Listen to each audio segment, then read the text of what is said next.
Welcome to the Michigan Golfer Show.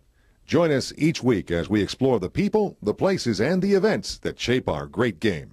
Well, it's a beautiful day here at Crystal Mountain, and we're with Scott Wilson, who's the PGA Director of Instruction. And what a school you have. You've had some really amazing junior golfers come along, and you have some pretty interesting new technology.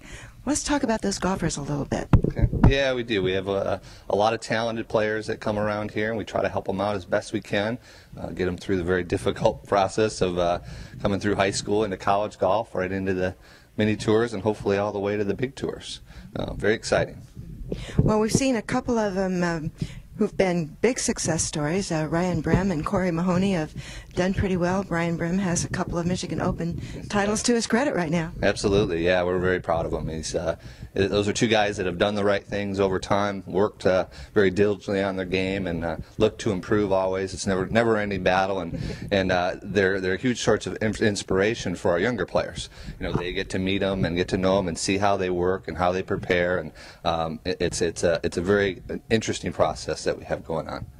And you have at least one really interesting new toy. Can you talk a little bit about Chris Welch and what he's brought to the program? Oh, absolutely. Chris Welch from XenoLink, which is a company out of New York, and he's a biomechanical expert, which basically what biomechanics is, it's a way to train the right sequencing for the golf swing, to train the body movements and get everything working in the right order, basically. So a player can really play with feel versus thought is a whole goal of it.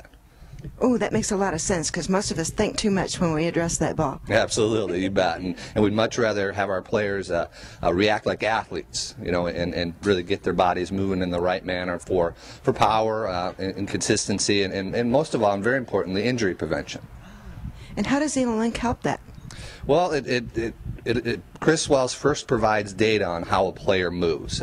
We cube them as the first thing, and which is kind of a funny process, but that goes into Chris Welsh at XenoLink, and he spits back a series of graphs and data as to how all the segments of the body work in a swing. And from that information, we can diagnose exactly what we want to work on or influence and train it appropriately.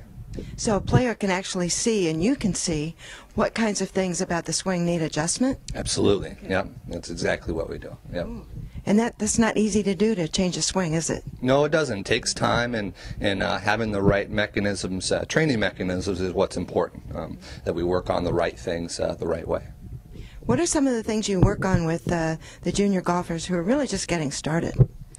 Well, it's what really comes out of this is what we call PSTs, which stands for Progressive Skills Training, and it's a series of movement exercises to create the right movement pattern in golf.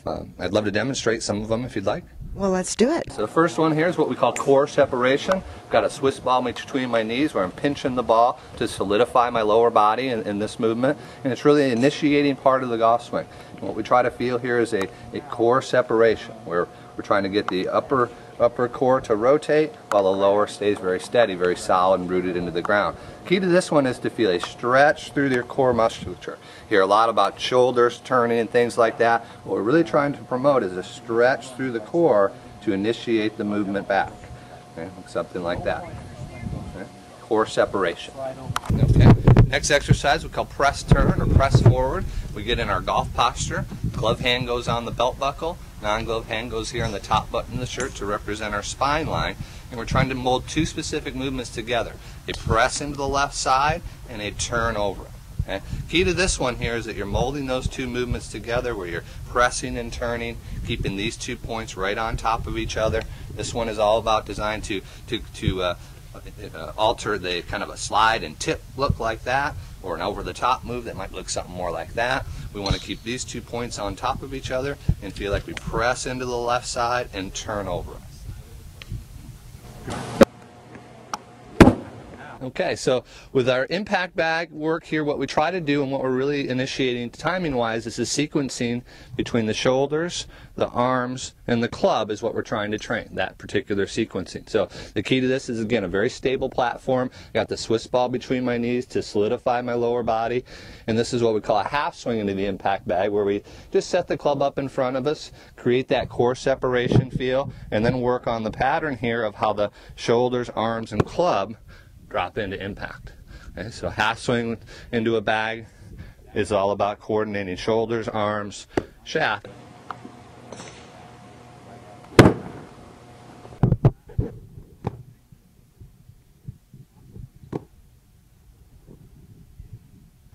Okay, so what we're going to do here now is called the towel snap, and again, I've got the Swiss ball between my knees to solidify my lower body and make sure I stay in a nice stable platform.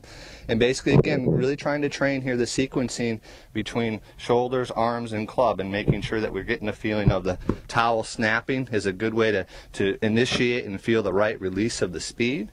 Okay, and again, really coordinating the links between the shoulders, arms, and club shaft. Okay, so towel snap is a great way to feel the right release into impact.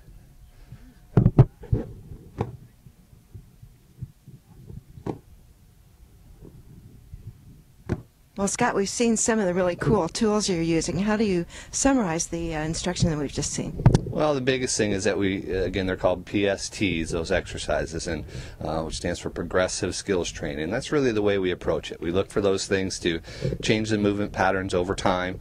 We try to be consistent with those things and do them in terms of sets and reps, like 3 sets of 10 every other day or something like that. And the more diligent a student works on those things and keeps them going the right way, the more improvement they see over time.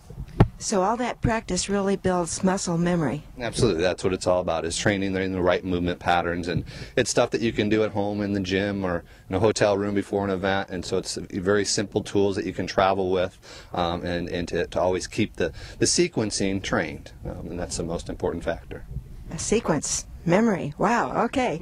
Well, speaking of practice, right behind us are some of Michigan's best women golfers. In fact, some of the United States' best women golfers, and a couple from Ontario, I think. A lot of them are either recent college graduates or still competing for their college teams. What is it that a college student has to do to make the transition to being a pro?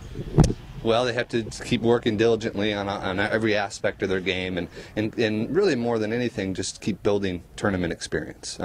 We've also got a number of high school players here that are using this as a tool to perform in a very competitive setting and get used to what's to come in college golf. And the college players are using this as a platform to get them more prepared for a Futures Tour or mini tour events and keep moving on. Our defending champion Allison Fouch played in the U.S. Open last week, and that's a progression, from winning this event last year and to playing in a slightly bigger one in the U.S. Open this last week.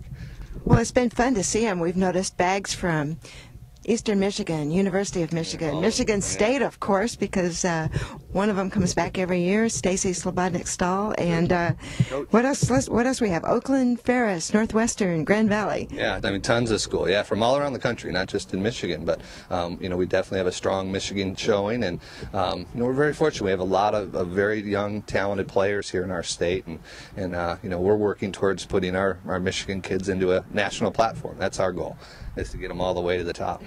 Well, some of them are climbing pretty fast, so congratulations on a great Crystal Mountain Golf School, and especially the junior program, and we look forward to seeing some of them out on the tour. Thank you very much. Yes, it's been fun.